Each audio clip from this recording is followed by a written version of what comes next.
Дали Саздо бил убиен од ударите на обвинетите или од ударот со глава во кутијата на ЕВН покрај автобуската постојка во автокоманда? 7 месеци од убиството на младиот Никола Саздовски се уште не е јасно која е причината за неговата смрт. Останува да видиме дали денешната реконструкција на овој немил настан ќе помогне да се даде одговор на овие прашања. Тврдењата на двете страни остануваат сосем спротивни. Адвокатот на семејството Саздовски вели дека реконструкцијата покажала дека се работи за убиство на свиреп начин. Приказната на одбраната за некаква фантомска метална кутија денеска падна во вода. Прво, не постои метална кутија, таа е пластифицирана кутија, значи не може да предизвика никакви последици.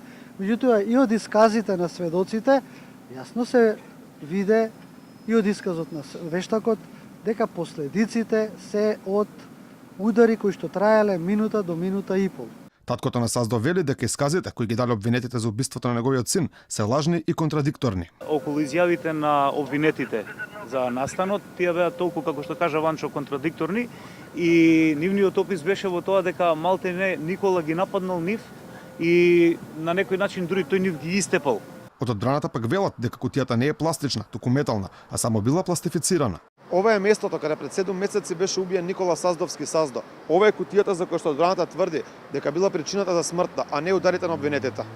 Според адвокатот Али Спајќ, ова дело било школски пример за насилство, а не убиство на свиреп начин.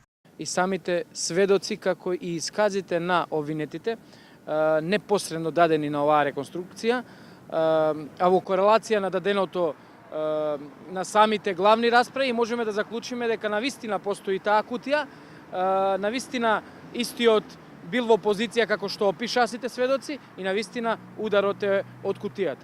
Делот денешната реконструкција беше затворен за јавноста поради сведочењето на малолетна девојка која била на местото на настанот за време на убиството. Од обвинетите присутни беа Бесир Белја и Скендер Демири, а го немаше Јетон Љужа, кој е во бегство и е недостапен за органите.